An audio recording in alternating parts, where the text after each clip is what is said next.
Hey YouTube, so today I want to talk about Larson press and why you should probably stop doing it.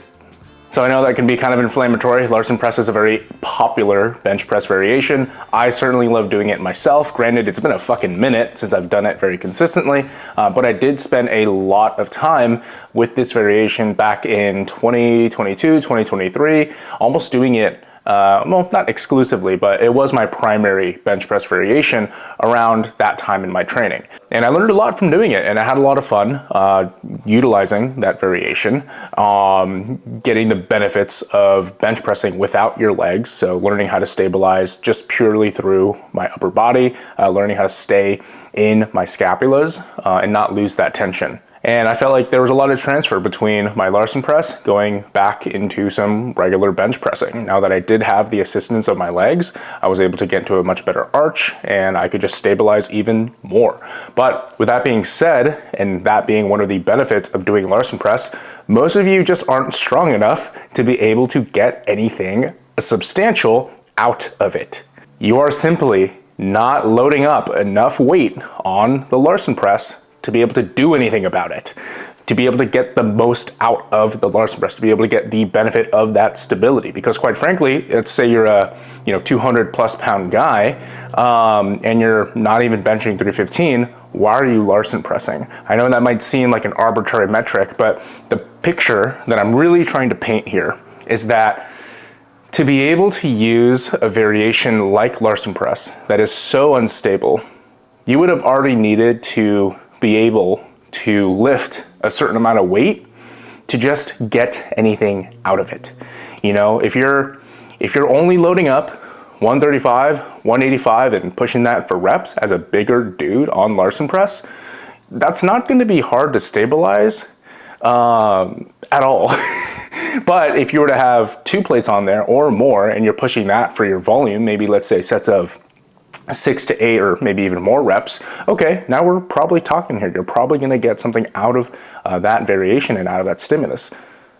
Think of it this way. If you're squatting twice a week and the goal is to get stronger, and you're coming from only squatting on a barbell once a week, I wouldn't choose some variation of squat that mitigates how much weight you can load up on there. I wouldn't do some heel elevated, paused, high bar squat. I'd probably have you do probably like a pause squat, where sure, you might load a little bit less weight than your main day of squatting, but you can do a lot more with just a regular barbell pause squat than you can some weird, fancy bodybuilding style squat. Same concept applies here. You want to be able to load up as much weight as possible within reason, depending on the variation, so that you can get the most out of it. So if you're just simply objectively not strong enough yet, then I don't think you really have any reason to be doing Larson press. For the simple reason that you're just not going to get anything out of it. You're much better off just training your regular bench press and getting stronger there and learning how to use leg drive. Because most people, when they first start learning how to bench press, understanding how to utilize leg drive completely is probably the hardest part. It's very strange to some people to think of their bench press and think of using their legs, because people don't think that. They think, well, it's an upper body movement.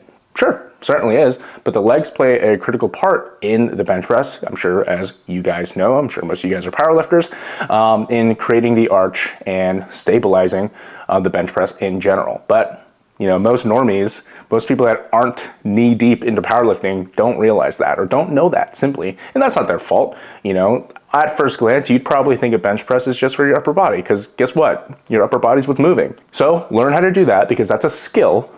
That is a very vital skill in powerlifting, in getting stronger with your bench press, before you jump ship and decide to play around with some Larson press. To give you guys some objective measures, I would say if you're a 180 to 200, plus pound guy, I really think you should have at least a 315 bench at minimum. Maybe less so if you're 180. That can be kind of a stretch sometimes. It really depends, but for certain, if you're 200 plus pounds, bro, you gotta bench 315. Like, at least, at the very bare minimum. And only then, that's where you can consider utilizing Larson press. Because most likely, you'll probably be able to bench at least in the 200s for reps, like for your easier volume, anywhere from like 3 to 8, maybe 10 reps, you'll probably be able to push around 200, 225 just fine. And I think objectively, that is more than enough of a stimulus to at least build a base. Anything less than that, I think you're better off just, again, like pushing your close grip bench, pushing your main bench press, just getting strong there. So I'll reiterate, because I'm afraid of people flocking into my comment section, flaming me for hating Larson press, although that might be good for engagement, but fuck engagement. That's why I curse. But again, guys, I love Larson press. I think it's great. It is one of my favorite bench press variations. I'm gonna actually do some later today because I need some updated footage. But it's a lot of fun, and I think I think you can certainly get a lot out of doing it. But if you're just not strong enough, then yeah, you're better off just focusing on the basics and building up from there, right? Like, I think there's something to be said about just getting really, really, really, really freaking good at one thing and mastering that, at least like, you know, reaching a level of proficiency that is above average with it. And then you can tinker around with, you know, other variations and stuff like that, especially if certain issues pop up with your main bench press variation. Now, that's a good reason to utilize variations so that you can address weak points or other general weaknesses. So if you have a hard time stabilizing your bench press and, you know, let's say you're a little bit shaky on the way down, you don't know how to control your scapulas, your elbows are kind of wobbling all over the place, you just have no idea how to actively kind of retract and push your chest through to meet the bar, cool. Larson press might be a good option for you, man.